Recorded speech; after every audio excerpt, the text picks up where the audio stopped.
Oh, there you go. Apologize. And then that's another side beam, and this is another side beam on the end of it, right? Connecting the beams that you just poured, connecting beam just poured. Okay. All right. So this is what we're looking at, right? What we're looking at from the 3D view. But when you see the plan view or the top view, right? What you're really seeing here are this. What you're seeing here is this, right? So I have the slab going on the top, and now I have beams. I have beams going this way, and let's just say that this is one beam, and this is another one in the middle, and another one here. Okay, another one here, and then I have end beam right here, end beam right here. Okay, end beam right here. All right, now if I have this, right, and let's just label some grid for you, right? Label some grid. The center of this beam, let's call it grade A. Center of this beam is called grade B. And the center of this beam right here in this direction is called 1. All right, and then this right here is called 2. Okay, and this right here is called 3. Fine, and that is the grade line. Okay, grade line. And just when I have this, right, I realize that maybe this is not enough. Maybe this is not enough. I need other support beams. So I may also cast some simple beams in between underneath it just to help support extra weight of the slab and also divide them even further, right? Divide the slab even further, right? Let's just say I have these small beams right here. And the center line of the small beam, since they're not a main beam, right? Like I call it 1 prime, and I can call this 2 prime. Okay, 1 prime and 2 prime. Now, with that, I basically divide my slab into this small segment, And if I say that the span length in this direction is L1, then that will be my one-way direction. Okay, that would be my one-way direction. Okay, so when you look at this, right, if you want to say this is one-way slab, this L1 is this direction and L2 should be this direction. And the first thing you need to check is L2 over L1, in this case, 1 prime, 2 prime, and 2, all these, right, has to be greater than 2. So this is the very important criterion before you start designing a one-way slab. You have to make sure it is one-way. You have to make sure it is one-way. Get it? So from this drawing in the exam, you see the same thing. First thing first is to determine which direction is the bending direction for the one-way slab.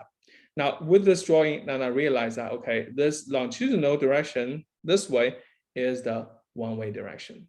One-way direction. Okay. All right, this is very important.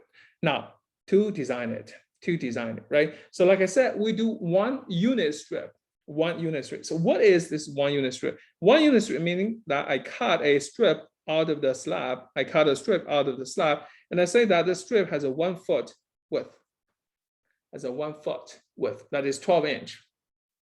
Okay, that is 12 inch. All right. When I cut it out, right? Shaded. Let's cut it out, right? When I have this 1 foot of a slab, unit slab, right? And let's cut it out. Let's call this section to be AA. Okay. And then what you're really looking at is that I have a strip, right? Bending, I have a strip. So let me just pull it out here. I have a strip that bending this way, bending this way. But since I'm only doing 1 span, right? So let me just truncate it, right? Let me just truncate it in this small span right here, okay? This small span right here, right? So I have a bending slab like here. And this only has a 1 of span length, and also this is my support, and now that is simply support but continuously supported here. So I have my bending. And when I do A, matter of fact, should remove this A here to be precise. This is my A here because this is in the first span. So A is right here. Okay, so what you're seeing here, A, section AA is a foot, isn't it? This is a foot, so 12 inch. And since I have bending moment, let's just say it's a positive bending moment, okay? Positive bending moment. And now my next victim, right? I need to ask questions now. So which direction of my reinforcement, which location, right? Top of the section or bottom section my reinforcement should be at. Okay, let me find my next victim. And let's say that I have, so I have A and B. Brendan, Mr. Schmidt. Hey, good morning. Hey, how are you doing? Morning, you okay? I would put the reinforcement on the bottom Bottom, right? Why is that? Why is that? because the bottom is in tension. That is the tension side. Thanks. Great. So that is where the reinforcement is. Fabulous, right? So now that is my AA section. Okay. And notice that this isn't a positive bending moment, right? If I have another section here at a call it BB, which is right here at the support, right here at the support, then my BB section, cross section is this fellow right here. This fellow right here, right? So I look at that and I say, look, when I have section BB, and like Brendan just said, right, the reinforcement should be on top because the bending is on top. Okay, you may ask, okay, well, Bob, now it confuses me. You have reinforcement at the bottom, you have reinforcement on top. How are you going to arrange them, right? How are you going to arrange them? So this is how. If this happens, right, if this happens, I took a look at the cross section, side view of the cross section of the strip right here, and I call it CC, right? I cut the whole thing through, I cut the whole slab through, right? I look at it from CC, right? So CC looks just like this, a side view of the section, and that's my unit strip. Now AA is the first span right here, and I have reinforcement at the bottom. Okay, and normally I have a hooks, right? But anyway, reinforcement at the bottom, and then BB goes up, goes throughout, and then another positive, and then another negative, and so on and so forth. All right, so this will be my web reinforcement, slab reinforcement in the longitudinal direction. Okay, and that is for bending. That is for bending. Okay, we also call it longitudinal reinforcement. Longitudinal reinforcement. All right.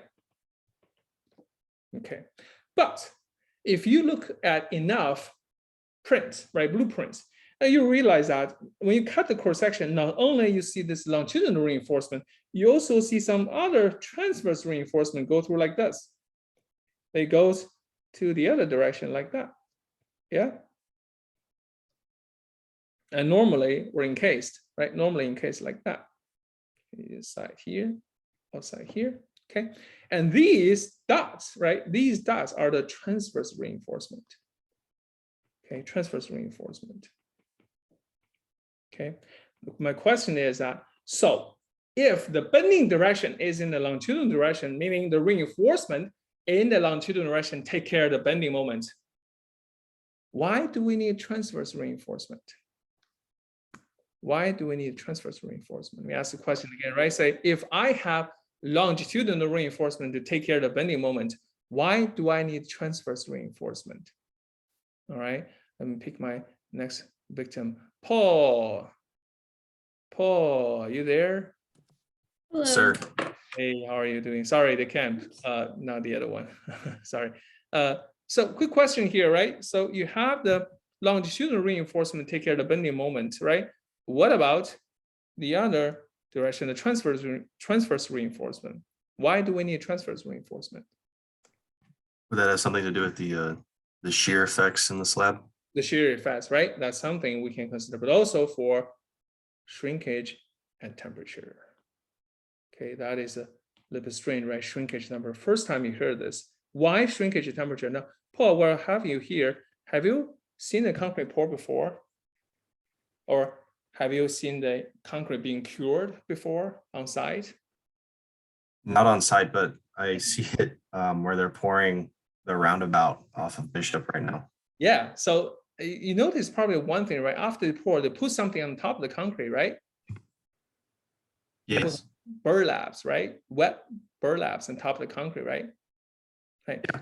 Imagine you don't put the burlaps on top of concrete, right? And what you will see is that the concrete will crack. Will crack. Now, why concrete will crack? Because you lose water, you reduce the volume, and then there are tensile stress generated in the concrete itself and cracks, isn't it? Right? Yeah. So to prevent the crack, would you want to put something to be inside the concrete to resist that tensile stress? I would assume. Right. So that would, you assume that, right? So let me ask you the other question. Have you ever made a concrete pole for your fences? No. No, right? Okay, sorry, bummer. But anyway, so the question is that if you go back, take your YouTube video, right? Even if you want to make a concrete countertop, you notice that you always put some reinforcement in it. Okay, so these reinforcement mesh and grade, if you do a concrete countertop, and actually I thought about doing that myself, you actually have to put a layer of reinforcement. Thank you, Paul, by the way, really appreciate it. So I have this grid and mesh inside. And the reason why we need this grid and mesh, and sometimes it doesn't have any bending moment, right? Because a countertop or like a decoration concrete is going to sit on top of a table or something like that, right? No bending moment almost existing there. So the reason why we have to have mesh and grid is because the sole purpose of avoiding crack. Okay, because as the concrete curing process happens, concrete shrinks and introduces strain and stresses and cracks. And also in the hot summer days and cold winter times, the concrete went through the thermal cycle, it will generate strain because of thermal expansion, and also introduces cracks. So in the other direction, although we don't provide any steel for bending moment, we have to provide for shrinkage and temperature induced crack, right? So we also call it cracking reinforcement. This is for cracking. Okay, I hope you guys understand this importance. Okay, so you have to put a reinforcement in it. All right. Okay. So in that sense, if I look at this, right, if I look at this and I want to say that I want to put reinforcement in it, so now you should know there are types of reinforcement, right? I'm going to use a purple color. I know this drawing is going to be messy, but you get the idea, right? So I have this purple color reinforcement, and these reinforcement are called a longitudinal reinforcement, and these are for bending moment. These are for bending moment. Okay, but also I will have the other direction as well. I have the other direction as well. And these reinforcement, okay, are the transverse reinforcement, and those for shrinkage and temperature. So shrinkage and temperature. Okay, so now you know in the one-way slab, although it's one way, you need to provide two directional reinforcement. One is for bending, and the other is for shrinkage and temperature. Okay, all right. So that's pretty much the concept of one-way slab. So let me just close out this divider right here so you understand this is a concrete, one-way slab concrete. Okay, all right. So now let's get back to the one-way slab longitudinal reinforcement design, right? So bending is a predominantly thing, right? So we need to worry about it. So let's take a look at the cross-section AA again, right? Say I want to design the one-way slab for bending. I have reinforcement at the bottom, and I call it section AA. Beautiful, right? And I design it for a unit strip. That means I only design it per foot. Okay, so that means if I design for per foot, I need to put bars in it. How many bars I had to put into it depends on how much reinforcement needed from the bending moment. All right. So here is my question, right? If I have a bending moment, right, and that bending moment was not calculated per foot. The bending moment was not calculated per foot. The bending moment we usually calculate along the whole span, right? Along the whole span. So that is the bending moment along the whole span. So it's not per foot. So how do we translate amount of reinforcement put into the one-way slab into number of bars needed per strip? That is the problem. So conversion between AS required, how many bars needed, right, per bending moment required, and AS provided. Okay, this is important. So how do we do this? This is what we're going to do. So assume that we have AS required given from the bending moment. So you do the VMN, and you make sure this is greater and equal to MU. And from there, you calculate, okay, I need this much of area per foot. Okay, I determine I need this much of area per foot. Okay, so that means I have a target that is AS per foot, and unit-wise, it is called inch square per foot. I have this. All right, and I want to put bars in it. I want to put bars in it. So that translates into the bars in it in terms of AB. Say for number 3 bars, I have 0.11 inch squared, number 2, 0.2 inch squared, right? That is the area bar for single bar, 1 bar, okay? So AB is so-called, let me just put down here, AB is the area of a single bar. Okay, and you put bars here, right? Naturally, you have spacing between the bars. You have spacing between the bars, isn't it? So if you put so and so bars and with this spacing, so AB is the area of 1 bar divided by the spacing multiplied by the unit strip width, and that is equivalent to be an inch squared per foot. Squared per foot. Okay, all right. So that is how we convert the requirement to how many bars we need to put into it. Okay, I understand this is still vague right now, right? Let me just give you an example, right? Say I do a slab design, right? And I calculated per slab, this cross-section wise, right? And I want to maintain a certain bending moment. I want to maintain a certain bending moment. And from calculation, of course, I will show you later, but let's just say that from calculation, I need to have a 0.3 inch squared of steel per foot. What does that mean? It means that in this 12 inch of unit strip, I need to have a total 0.3 inch squared of steel in it. Is that right? That's what it means, right? That's what it required. But it's impossible to put 0.3 inch square in this unit strip precisely. On the job, in the field, not possible. So what do? Instead of putting a 0.3 inch square of steel into this 12 inch of a unit strip, we will do a strip of slab and provide, say, number 4 reinforcement, provide, say, number 4 reinforcement. And let me set the spacing between the reinforcement to be 8 inch. Can I do that? Sure, I can. I can do that, right? So when I do that, the spacing between the number 4 is 8 inch, right? So AB divided by S multiplied by 12, that is AB is 0.2 inch squared, and divided by spacing, that is 8 inch multiplied by 12. Actually, it's 0.4, isn't it? Let me check. Somebody help me, guys. Do we know what is the area for number 4 bars? I think I lost it here. 0.4 or 0.2? It's 0.2. 0.2, right? Thank you so much. I think so.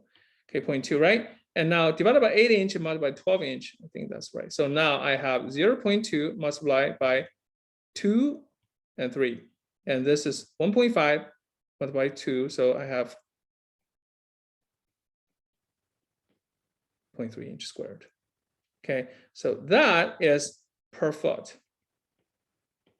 Meaning, if I put number 4 bars at a spacing of 8 inch in the one-way slab, then I satisfy the requirement. So when I put it here, so AS required is 0.3 inch, that equal to a number 4 bars, space at 8 inch.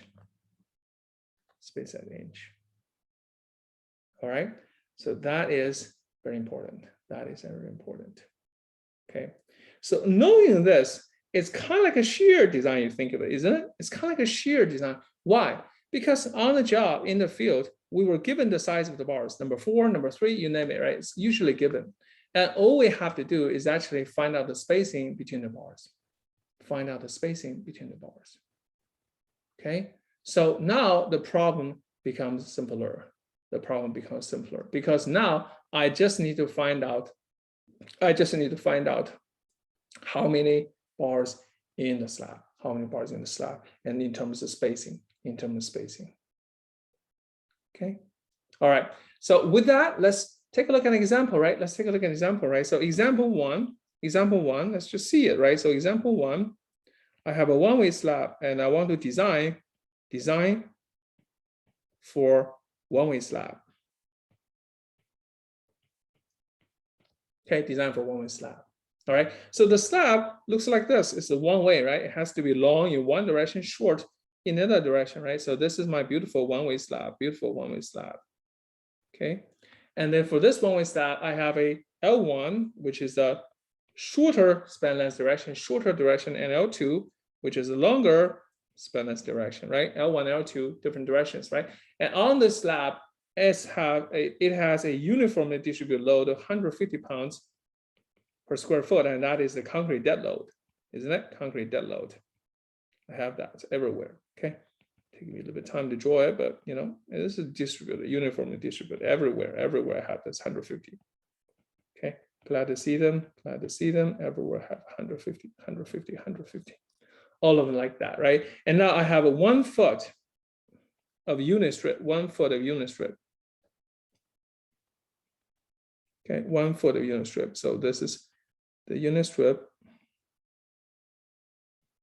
that I'm designing for. Okay, I'm only designing for unit strip because everything else can be repeated, right? Can be repeated. And knowing that I have a height of the slab, thickness of the slab is HF.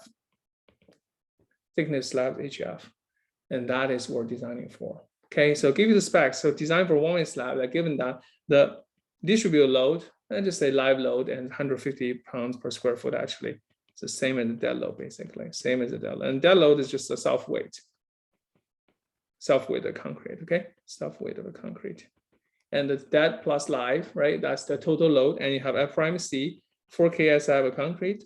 And let's say the yield strength of the reinforcement. And folks, be careful, okay? For slab, we don't have high strength. Usually it's 40 KSI. 40 KSI. Okay, so the idea is with this, right? We want to design for the slab. So first thing first, I want to do design for the longitudinal reinforcement. Design for longitudinal reinforcement. Design for longitudinal reinforcement. Okay. And to design for it, I have to first estimate the section. I had to first estimate section. Okay. And also, I think I forgot one thing. L1 is 10 foot. L2 is, say, 25 foot. Okay. So first thing, L2 over L1 is definitely bigger than 2. So this is one way. Okay. That is needless to say. All right. So I want to design for longitudinal reinforcement, but I don't have a section yet. I don't have a geometry yet.